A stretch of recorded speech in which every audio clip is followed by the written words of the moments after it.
Ils ont tenté de le tuer, pas avec des mots ni des sanctions, mais avec un drone. Une machine silencieuse prête à effacer un président africain d'une simple pression sur un bouton. Mais la chance a choisi son camp.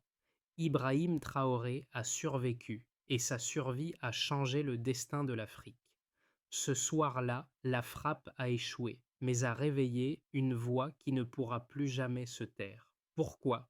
Comment un homme a-t-il transformé cet échec en une revendication pour la liberté et la souveraineté de l'Afrique? Écoutez cette histoire incroyable.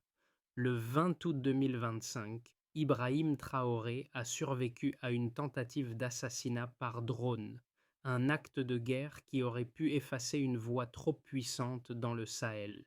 Mais au lieu de céder à la peur ou à la colère, Traoré a fait un choix stratégique. Il a choisi de répondre à la lumière plutôt qu'à la violence. Ce n'était pas seulement une question de survie personnelle, mais de souveraineté pour toute l'Afrique. En survivant à cet assassinat, Traoré n'a pas simplement échappé à la mort, il a redéfini la résistance du continent.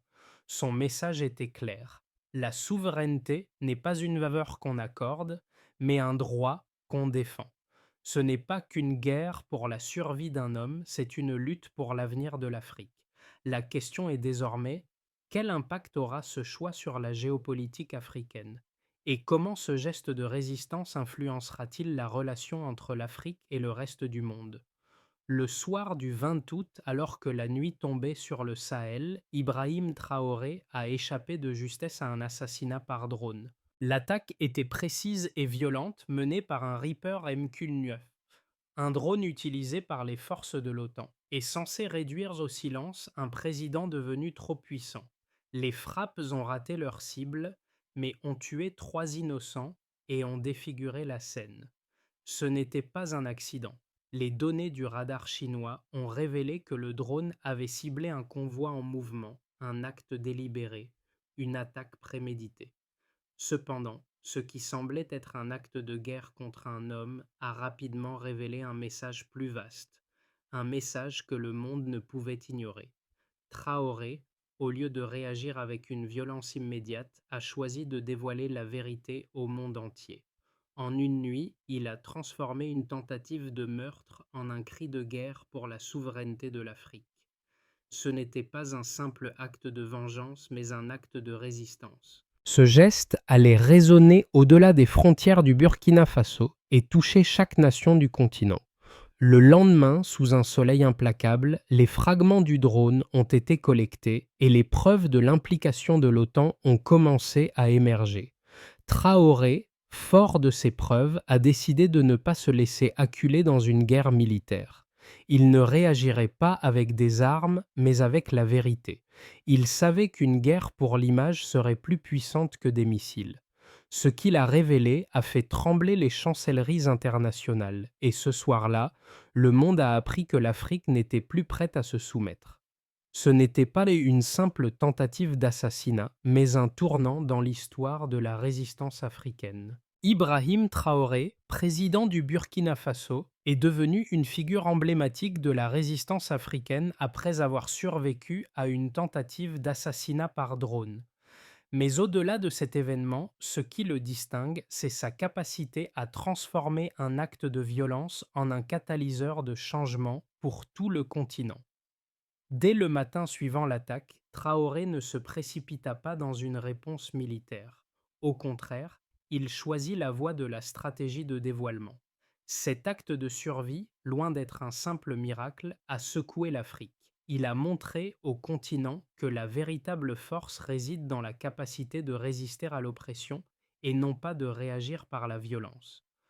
Dans un monde où beaucoup auraient opté pour la vengeance immédiate, Traoré a pris une position différente. Il a compris que ce n'était pas seulement sa vie qui était en jeu, mais aussi la dignité et l'avenir de tout un peuple. Les images de l'attaque, la collecte des fragments de missiles et la révélation des données du radar ont mis en lumière la volonté de puissances étrangères d'imposer leur domination. Mais ce qui est encore plus frappant, c'est la réponse de Traoré. Au lieu de se laisser submerger par la peur, il a pris le contrôle du récit. En exposant la vérité au monde, Il a ouvert la voie à une nouvelle forme de résistance pour l'Afrique, plus ancrée dans la vérité et la souveraineté que dans la guerre armée. Cet événement n'a pas seulement bouleversé le Burkina Faso, il a résonné à travers tout le Sahel, mais aussi au-delà, dans des pays qui commençaient à se poser des questions sur leur propre autonomie face aux puissances mondiales. Le 20 août 2025, Ibrahim Traoré, président du Burkina Faso, a échappé à une tentative d'assassinat par drone. Une attaque ciblée lancée par un MQ-9 Reaper, un drone de l'OTAN, qui a failli mettre fin à sa vie et à sa présidence. Mais la chance a souri. En quelques minutes, le président, grâce à une décision éclairée de son chauffeur, a évité le piège tendu par un appareil invisible dans le ciel. Cette frappe de missile ratée aurait dû être un coup de grâce pour son leadership. Au lieu de cela, elle est devenue un moment de changement radical pour le pays et pour l'ensemble du continent. Dès l'attaque, les militaires et les services de renseignement burkinabés ont commencé à rassembler des preuves, des fragments de missiles, des données électroniques et des enregistrements radars qui ont confirmé la provenance du drone opérant pour l'OTAN, qui avait verrouillé le convoi présidentiel avant de lancer les missiles. Cette révélation a choqué le pays, mais ce n'était que le début. Au lieu de répondre par la violence, Traoré a choisi de ne pas se laisser intimider. Il a choisi une réponse plus puissante, la vérité. En quelques heures, une fois les preuves en main, il convoque une réunion d'urgence avec ses ministres et ses généraux. Il leur dit: nous ne répondrons pas avec la guerre, nous répondrons par la vérité. Ce fut une décision qui allait changer la trajectoire de l'Afrique. Le lendemain, devant l'incompréhension et l'indignation générale, Traoré apparaît à la télévision nationale.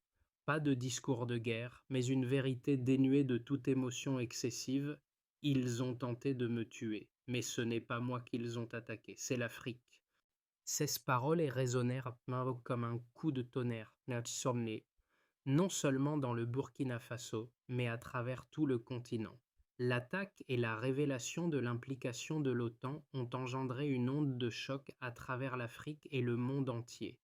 Les nations africaines, qui avaient depuis longtemps été témoins de l'ingérence occidentale, ont commencé à réagir.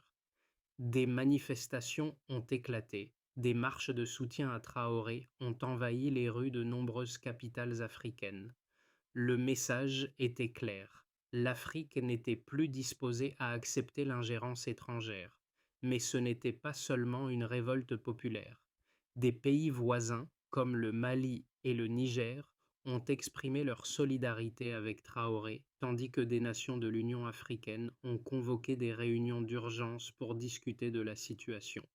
Une initiative de défense collective commençait à se dessiner. Le Burkina Faso ne se contentait pas de survivre à une attaque, il devenait le catalyseur d'une révision radicale des relations internationales. Au même moment, les puissances occidentales se retrouvaient dans une situation embarrassante. Les États-Unis, tout comme les membres de l'OTAN, ont cherché à minimiser l'affaire. Un communiqué laconique a été publié par l'OTAN niant toute implication directe dans l'attaque, mais cela n'a pas suffi à convaincre l'opinion publique internationale. La vérité était désormais inaltérable. Un président africain avait survécu à une tentative d'assassinat orchestrée par des puissances étrangères.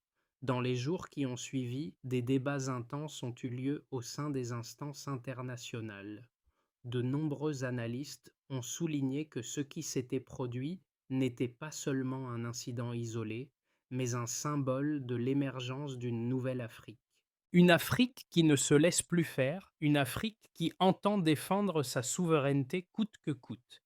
Et tandis que l'OTAN cherchait à minimiser les dégâts diplomatiques, Traoré continuait de cultiver un message de résistance pacifique. Il savait que cette guerre n'était pas à mener avec des armes, mais avec des récits, avec la vérité.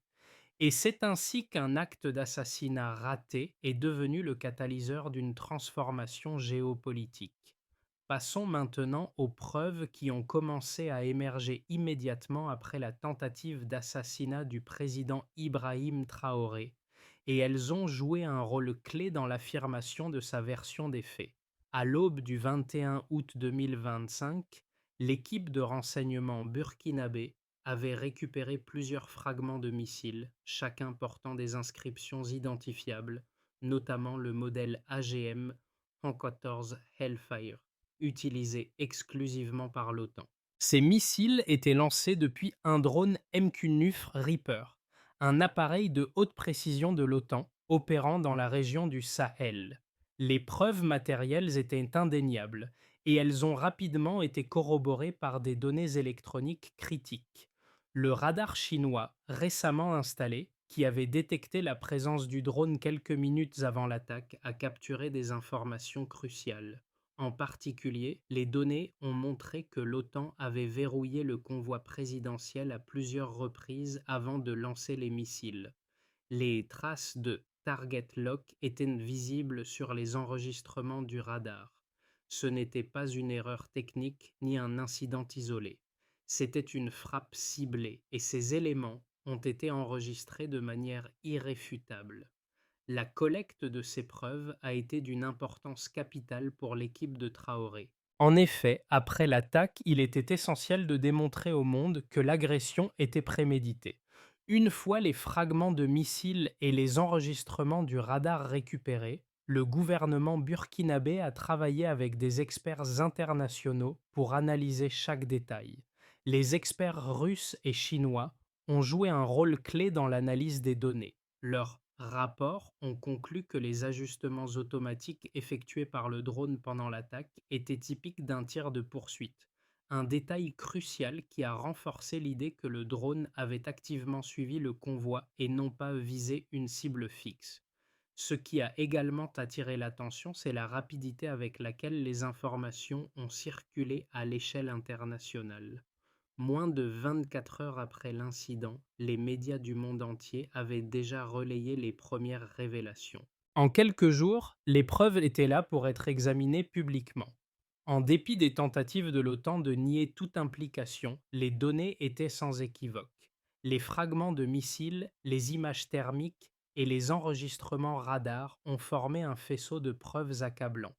Les statistiques sur la réaction internationale ont également été frappantes. En moins de 48 heures, plus de 50 millions de personnes avaient vu les vidéos du président Traoré exposant la vérité sur l'attaque. Les réseaux sociaux ont joué un rôle déterminant dans la diffusion des preuves et de l'histoire. Des millions de partages et de commentaires ont amplifié le message de Traoré. Ce n'est pas seulement moi qu'ils ont attaqué, c'est l'Afrique tout entière. Sur le plan diplomatique, plusieurs pays africains ont immédiatement exprimé leur solidarité avec le Burkina Faso. Le Mali, le Niger et d'autres nations du Sahel ont pris position, dénonçant l'ingérence étrangère et exprimant leur soutien au président. En quelques jours, l'Union africaine a convoqué une session d'urgence pour discuter des implications de cet acte. Des rapports confidentiels indiquent qu'une majorité de pays africains ont exprimé un soutien tacite avec des leaders politiques de la région se réunissant pour soutenir une nouvelle initiative de défense collective. Le volume de preuves, la réaction populaire et la solidarité des nations africaines ont permis à Traoré de faire face à une pression internationale sans précédent. L'attaque par drone, qui aurait dû être une tentative de destruction silencieuse, est devenue un point de rupture. Elle a non seulement mis en lumière les manipulations géopolitiques de l'Occident, mais aussi révélé une Afrique prête à se lever contre l'impérialisme. Traoré savait que ces preuves constitueraient non seulement une arme contre ses agresseurs, mais aussi une clé pour ouvrir la voie à une Afrique plus unie et plus forte. Dans cette situation complexe, plusieurs arguments ont été avancés pour minimiser la gravité de l'incident. L'un des plus répandus dans les premières heures après l'attaque par drone était que l'opération de l'OTAN était un incident isolé ou une erreur technique. Les porte-paroles occidentaux ont tenté de dissimuler l'ampleur de l'agression en qualifiant l'attaque de malentendu ou de problème de ciblage. Ils ont évoqué des failles dans les systèmes de surveillance et de communication, laissant entendre que le drone avait été mal dirigé ou qu'il n'était pas destiné à frapper un convoi présidentiel en mouvement. Cependant, cette théorie de l'erreur ne tient pas face aux preuves solides qui ont émergé. Premièrement, l'analyse des données radar a révélé que le drone avait suivi le convoi pendant plusieurs minutes avant de verrouiller sa cible. Ce n'était pas un tir aléatoire, mais une frappe ciblée. La technologie utilisée par l'OTAN est trop sophistiquée pour qu'un tel accident se produise, d'autant plus qu'un target lock avait été activé à plusieurs reprises, ce qui prouve une intention délibérée. Deuxièmement, la rapidité avec laquelle l'attaque a été lancée et la précision du missile, qui a frappé exactement là où le convoi aurait dû être, révèlent une planification minutieuse. L'OTAN n'a pas simplement attaqué une position fixe. Le drone a ajusté son tir en fonction du mouvement du véhicule présidentiel. Cette capacité à poursuivre une cible en déplacement confirme l'intention claire de l'attaque, loin de l'accident que certains ont tenté de décrire. Un autre argument avancé par les défenseurs de l'OTAN était que la situation dans le Sahel était extrêmement volatile et qu'une frappe de drone contre un chef d'État n'était qu'une réponse à une menace perçue. Cependant, cette explication néglige la question fondamentale de la souveraineté nationale. Peu importe les menaces géopolitiques ou sécuritaires, l'Afrique a le droit de choisir ses dirigeants sans intervention extérieure. L'ingérence dans les affaires internes du Burkina Faso, qu'elles soient militaires ou diplomatiques, n'est ni justifiable ni acceptable. En fin de compte, les arguments occidentaux reposent sur une série de suppositions fragiles et de justifications qui ne tiennent pas face à l'évidence. L'attaque contre Ibrahim Traoré n'était pas une erreur, mais une tentative délibérée de briser sa présidence et de maintenir l'ordre néocolonial dans la région. L'Afrique ne devait plus être un terrain de jeu pour les puissances extérieures. Ce que l'attaque a déclenché, c'est une nouvelle ère de résistance, une résistance qui ne se limite pas à l'armement, mais qui se construit sur la vérité, la dignité et la souveraineté des peuples africains. Ce qu'ils ont essayé de tuer, c'était plus qu'un homme, c'était l'idée d'une Afrique libre. Ces mots de Traoré résonnent comme un tournant décisif dans son discours. À ce moment précis, l'attaque par drone n'était plus seulement un incident isolé, mais le symbole d'une résistance qui allait s'étendre bien au-delà des frontières du Burkina Faso. Ce n'était plus seulement une question de survie personnelle, mais un mouvement collectif pour l'autonomie du continent africain. Traoré a compris que sa survie n'était pas un miracle, mais une occasion de changer le destin de l'Afrique. Ce n'était pas juste un acte de résistance, mais le début d'une révolte contre des décennies de domination étrangère. La vérité qu'il a exposée au monde entier n'était pas qu'un récit de guerre, mais une déclaration de souveraineté. Ce moment a marqué un basculement. L'Afrique n'était plus prête à accepter l'impunité des puissances étrangères. Ce que l'attaque a révélé n'était pas seulement la vulnérabilité des dirigeants africains face à l'ingérence, mais aussi la force qui émergeait à travers cette vulnérabilité. Traoré avait compris que, même après avoir survécu à la mort, il avait un pouvoir que l'Occident ne pourrait jamais contrôler, celui de la vérité. Et cette vérité allait résonner à travers tout le continent. L'attaque par drone du 20 août 2025 et la révélation qui a suivi n'ont pas seulement affecté Ibrahim Traoré, mais ont eu des répercussions profondes sur le Burkina Faso et l'ensemble du continent africain. Ce qui aurait dû être une tentative discrète de réduire au silence un président africain est devenu un catalyseur pour un renouveau de la souveraineté africaine. Dans les jours qui ont suivi l'attaque, les gouvernements africains ont pris conscience que l'ingérence étrangère n'était plus tolérée. Traoré, en exposant la vérité, a non seulement défié l'Occident, mais il a aussi ouvert les yeux des dirigeants africains sur l'importance de défendre leur autonomie. Le soutien international a été immédiat, mais il n'a pas été limité à l'Afrique de l'Ouest. Des pays d'Afrique centrale, de l'Est et du Sud ont exprimé leur solidarité, renforçant l'idée que l'attaque contre Traoré était une attaque contre la souveraineté du continent tout entier. Sur le plan diplomatique, la situation a pris une tournure décisive. L'Organisation de l'Unité africaine a convoqué une session d'urgence pour discuter de l'agression, marquant ainsi une étape historique dans la défense collective de l'Afrique. Des appels à un renforcement des capacités militaires et à la création de nouvelles alliances africaines ont été faits.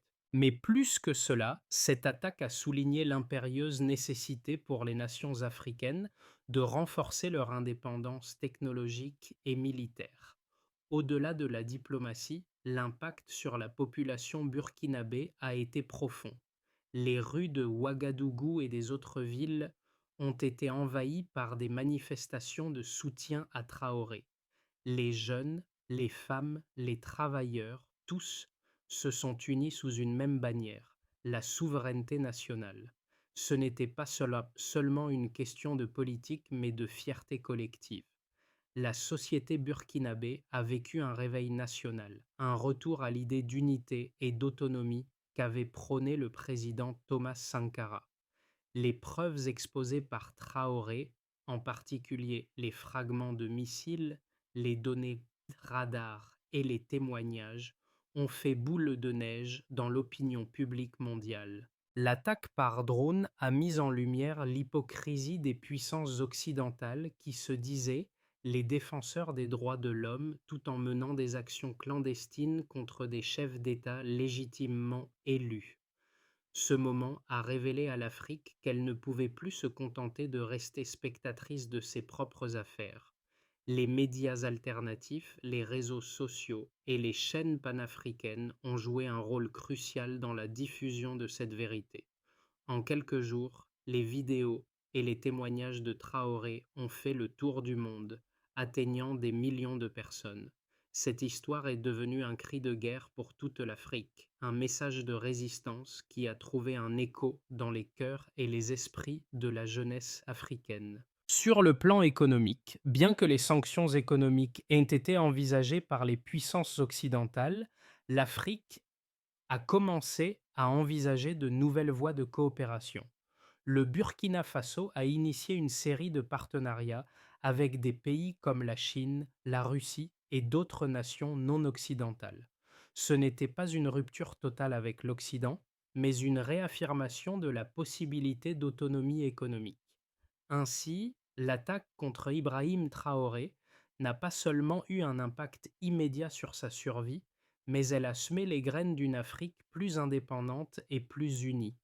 Les répercussions de cet événement vont bien au-delà de l'individu. Elles marquent le début d'un changement systémique. Une Afrique qui refuse d'être le terrain de jeu des puissances étrangères et qui entend désormais dicter ses propres règles. Les mois qui ont suivi l'attaque par drone contre Ibrahim Traoré ont vu émerger plusieurs scénarios possibles pour le Burkina Faso et plus largement pour l'Afrique.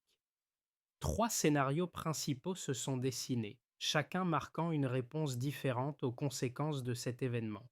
D'abord, imaginons le scénario de base, le statu quo, mais avec des tensions accrues. Dans ce cas, bien que la communauté internationale continue de condamner l'attaque, l'OTAN et les puissances occidentales ne prennent pas de mesures significatives.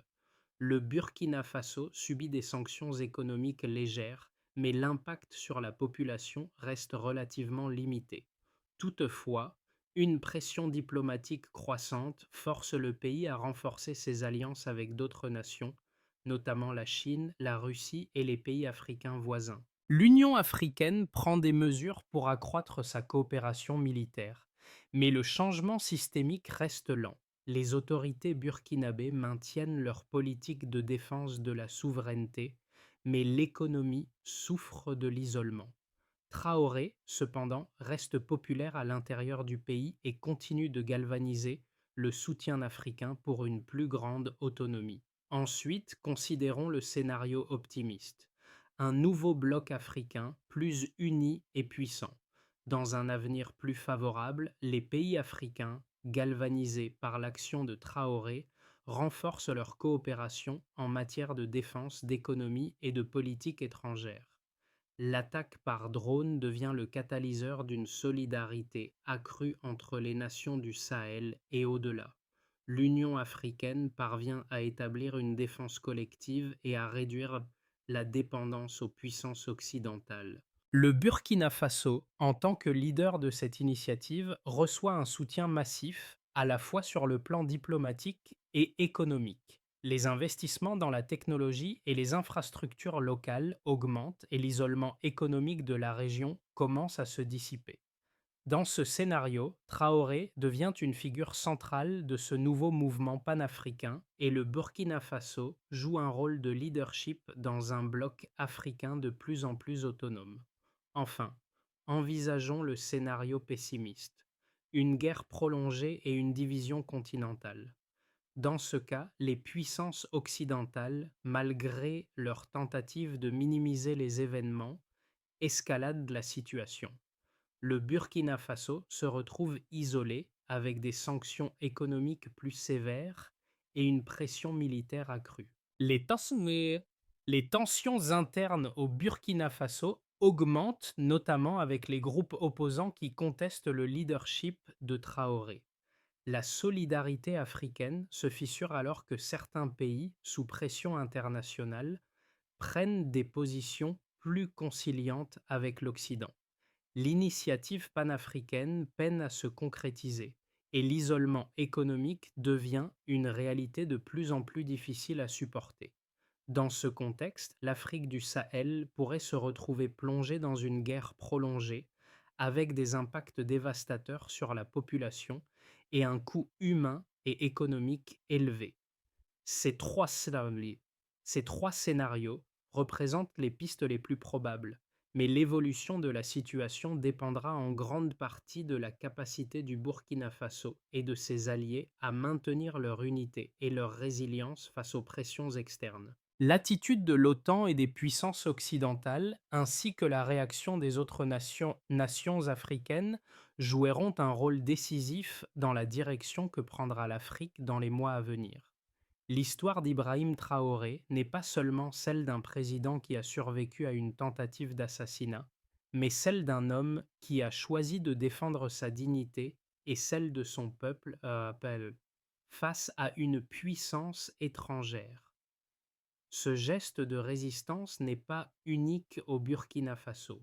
Il résonne dans chaque coin d'Afrique, dans chaque voix qui se lève contre l'ingérence et l'oppression.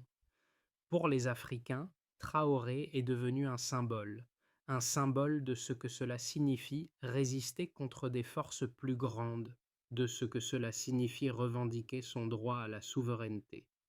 Le mouvement qu'il a lancé dépasse les frontières du Burkina Faso et touche les peuples de toute l'Afrique. Son message est simple mais puissant. La souveraineté ne se mendie pas, elle se prend. Cette histoire touche particulièrement les jeunes générations d'Africains qui grandissent dans un monde où les frontières entre l'histoire coloniale et la modernité sont souvent floues. Ils sont confrontés à la réalité d'un monde où l'influence étrangère sur leur vie et leur gouvernement est encore forte. Cependant, l'histoire de Traoré montre que l'Afrique peut et doit choisir son propre destin. En outre, la façon dont Traoré a utilisé la vérité comme une arme plutôt que la violence est un appel à la réflexion. Dans un monde où l'information et les récits façonnent les perceptions, sa décision de dévoiler la vérité plutôt que de répondre par la force militaire envoie un message puissant. La vérité, bien racontée, peut être plus redoutable que n'importe quelle arme. L'Afrique a-t-elle trouvé sa voie? Et si la réponse est oui, Ibrahim Traoré en est le porte-voix. L'histoire d'Ibrahim Traoré est avant tout celle d'un homme qui a su transformer une tragédie en une opportunité pour son pays et pour l'Afrique. La solution qu'il a proposée n'a pas été une simple réponse à l'agression extérieure, mais un plan pour renforcer la souveraineté et l'autonomie de son pays et du continent. Pour que l'Afrique devienne véritablement indépendante, plusieurs étapes doivent être franchies. La première est un renforcement des institutions africaines de défense, en particulier au sein de l'Union africaine. Traoré a suggéré que l'Afrique développe une force de défense commune, capable de répondre aux attaques extérieures de manière collective. Cette solidarité militaire devrait être complétée par des investissements massifs dans les infrastructures locales et la technologie, afin de réduire la dépendance aux puissances étrangères. Ensuite, Traoré a mis l'accent sur la nécessité d'une indépendance économique. Le Burkina Faso, sous sa direction, s'est tourné vers des partenariats stratégiques avec des nations non occidentales telles que la Chine et la Russie. Ces alliances devraient permettre à l'Afrique de diversifier ses relations économiques et de se libérer des contraintes imposées par les anciennes puissances coloniales. En parallèle, un effort doit être fait pour promouvoir l'innovation locale et l'industrialisation, afin de rendre le continent moins vulnérable aux pressions économiques. Enfin, Traoré a souligné l'importance de l'éducation et de la sensibilisation. Il faut que les jeunes Africains comprennent que la souveraineté n'est pas seulement une question politique, mais une question d'identité et de fierté.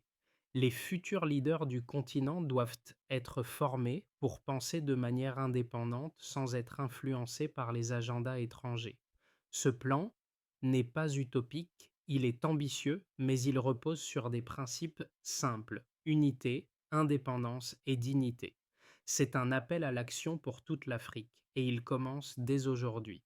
Ibrahim Traoré n'a pas seulement survécu à une tentative d'assassinat, il a donné à l'Afrique une nouvelle raison de se battre pour sa dignité. Dans un monde où l'histoire de l'Afrique a trop souvent été écrite par d'autres, Traoré a redonné au continent la possibilité de prendre son destin en main. Ce n'était pas simplement sa vie qu'il protégeait, mais un symbole de résilience, d'indépendance et de fierté.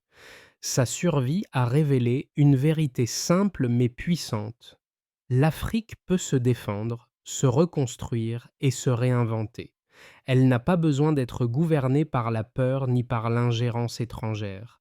Aujourd'hui, à chaque coin de rue en Afrique, des voix s'élèvent pour dire qu'il est temps de prendre le contrôle de son avenir. Des jeunes, des militants, des leaders, tous portant l'héritage de ceux qui se sont battus pour l'indépendance. Mais l'histoire ne s'arrête pas là. Ce n'est qu'un début. Les mots de Traoré résonnent encore. La souveraineté n'est pas un cadeau, c'est un droit. C'est un appel à tous ceux qui croient encore qu'il est possible de bâtir un avenir où l'Afrique n'est plus simplement un témoin, mais un acteur. Un acteur déterminé à écrire son propre avenir, sans crainte et sans compromis. L'histoire d'Ibrahim Traoré est plus qu'un simple événement historique. C'est un appel à l'action pour tous ceux qui croient en une Afrique libre et souveraine. Ce n'est pas seulement une lutte pour un pays, mais pour tout un continent, pour tous ceux qui aspirent à une véritable indépendance, loin des influences extérieures. Si cette histoire vous a touché, si vous croyez que l'Afrique mérite de se défendre et de se réinventer, alors rejoignez ce mouvement. Partagez cette vidéo, faites connaître cette vérité et donnez de la force à ce message. Car chaque voix compte et ensemble, nous pouvons construire un avenir où l'Afrique ne demande plus pardon d'exister. N'oubliez pas, la souveraineté n'est pas un cadeau, c'est un droit. Alors, partagez cette histoire, commentez-la et faites-en un rempart contre l'oubli. L'Afrique est debout et ce n'est que le début.